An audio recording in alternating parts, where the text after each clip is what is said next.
नमस्कार दर्शक बंधु। ओम नमो भगवते वासुदेवाय नमः। प्रत्येकेर सुख शांति समृद्धि कामना करे आमी आमार ब्लगटा शुरू करছি। আজকে বলবো মাঘ মাসের অমাবস্যা কবে, কি করবে, কি খাবে। এই মাঘ মাসের অমাবস্যা সব থেকে এবারে আলাদা। এটা মহা অমাবস্যাও বলা চলে। এবারে মহা কুম্ভ মেলাতে মৌলি অমাবস্যা বলছে। এই অমাবস্যায় কুম্ভ স্নানের যোগ যেহেতু আছে, কোনো বছরে এইরকম কুম্ভ স্নানের অমাবস্যা পাওয়া যাবে না, এতটাই মহৎ বলা হয়েছে। এই কুম্ভ স্নানের মধ্যে অমাবস্যা পড়েছে। 15ই মাঘ ইংরাজি 29শে জানুয়ারি বুধবার মৌলি অমাবস্যা রাত্রি 6:48 প্রয়াগে মহাকুম্ভে তৃতীয় তথা মুখ্য স্নান। এই স্নান রাত্রিতে মানে সন্ধ্যে 6:45 দিকে এই স্নানের যোগ। মহাকুম্ভে এই মৌলি স্নানের যোগ অমাবস্যার।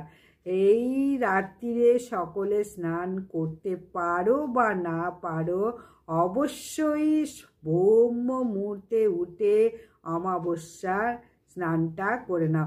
এই অমাবস্যা প্রত্যেকে একটা করে করতে পারো, কার করো বা না করো, এই অমাবস্যাটা অবশ্যই করো। এই অমাবস্যা শ্রেষ্ঠ বলে মানা হয়েছে। এই অমাবস্যায় কুম্ভ অমাবস্যার মধ্যে পড়েছে, মহাকুম্ভ মেলার মধ্যে এই অমাবস্যাটা পড়েছে। প্রাত স্নান করে নেবে বললাম, রাত্রিরে সকলে পারবে না, প্রচণ্ড ঠান্ডা পড়েছে। তিল দান করো অমাবস্যায়, ফল দান করো, ভোজন করাও গরিব দুঃখী সাধু সন্ত যাকে পারো একটু ভোজন করাও, দান করো। সেই কারণে মানে মৌলি অমাবস্যা খুবই গুরুত্বপূর্ণ অমাবস্যা।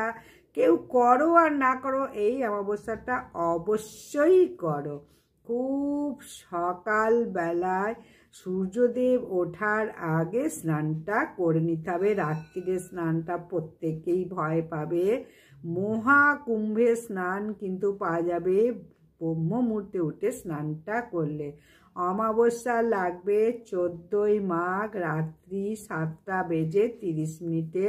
অমাবস্যা ছাড়বে 15ই মাঘ 6:48 রাত্রিরে ছেড়ে যাবে। নিশি পালন হবে মঙ্গলবার।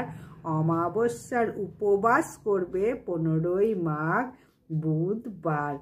আর নিশি পালন 14ই মাঘ। যারা নিশি পালন করবে তারা কিন্তু মঙ্গলবার করো। যারা প্রথম কুম্ভ স্নান করতে পারোনি, মাঘ মাসে 6টা কুম্ভ স্নান আছে, এইটা হচ্ছে তৃতীয় স্নান। অবশ্যই এই কুম্ভ স্নানটা করে নাও মৌনি অমাবস্যার দিন। এই দিনকে অবশ্যই তিল দান করবেই করবে।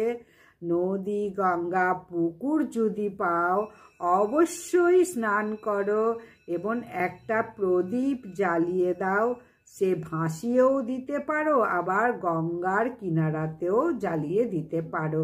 কোনো মন্দিরে এই দিনকে প্রদীপ জ্বালাও বা ভগবানের চরণে সুন্দর ফুল দিয়ে এবং অবশ্যই ভোগ নিবেদন করো। হলুদ রঙের ফুল গোবিন্দর চরণে দাও, হলুদ ফল দাও, যত রকমের হলুদ ফল আছে, এবং পরমান্ন ভোগ অবশ্যই রান্না করে শ্রীকৃষ্ণ ভগবানকে দাও। আর এই দিনকে অবশ্যই নিরামিষ আহার করো। অনেকেই অমাবস্যা করো না, কিন্তু এই উপদেশটাই দিব। মৌলি অমাবস্যাটা মহাকুম্ভ স্নানের মধ্যে পড়েছে। খুব পূর্ণ এই অমাবস্যা। কোনো ক্ষতি হবে না, লাভই লাভ। এই অমাবস্যা যদি করতে পারো এবং স্নানও যদি করতে পারো, মহাকুম্ভ স্নানের ফল লাভ পাবে। এই অমাবস্যায় কি করবে না? মাথা ঘষবে না, নখ কাটবে না, আমিষ আহার করবে না, কোনো সাবান কাচবে না, আর কোনো রকম তেঁতো জিনিস খাবে না, মিথ্যে কথা বলবে না, আর অবশ্যই ভালো ভালো কথা বলো, হরিনাম সংকীর্তন করো, আর ঠাকুরের নিকটে বাস করো। সূর্যদেবকে অবশ্যই অর্ঘ্য প্রদান করো। এই মাঘ মাস অত্যন্ত শুভ মাস। আর স্নান যখন গঙ্গায় নাও করতে পারো, তাহলে বাড়িতে স্নান করো, তাহলে তিল দিয়ে স্নানটা করো। এবং জলে গঙ্গে চ যমুনে চৈব গোদাবরী সরস্বতী কৃষ্ণা কাবেরী নর্মদা সিন্ধু জলেস্মিন সন্নিধি কুরু, এই বলে জলকে গঙ্গার জল করে নিয়ে স্নান করো। তাহলেও গঙ্গার জলের স্নানের পুণ্যফল বাড়িতে বসেই পাবে। তাই প্রত্যেকে বলবো, আমার এই মহাকুম্ভ স্নানের পুণ্য লাভ করবে এই মৌনী অমাবস্যার দিন যদি ব্রহ্ম মুহূর্তে উঠে স্নানটা করে নাও। গঙ্গায় করতে পারলে ভালো, না পারলেও বাড়িতে বসে অন্তত যে উপায় বললাম করো। প্রত্যেকে সকলেই বাড়িতে করো, অর্ঘ্য দান করো সূর্যদেবকে ফুল ফল দিয়ে। তাহলে আজকের মতো এখানেই শেষ করছি। আশা করছি ভিডিওটা খুব ভালো লাগবে এবং প্রত্যেকে পালন শুরু করে দাও। আসছে সামনেই মৌনী অমাবস্যা। নমস্কার, বিদায়। খুব ভালো থাকো। ভিডিওটা পারলে একটু সবাইকে লাইক, সাবস্ক্রাইব, শেয়ার করে দাও। আরও আসছে 3টে মহাকুম্ভ স্নান, সেটাও পরপর বলতে থাকবো।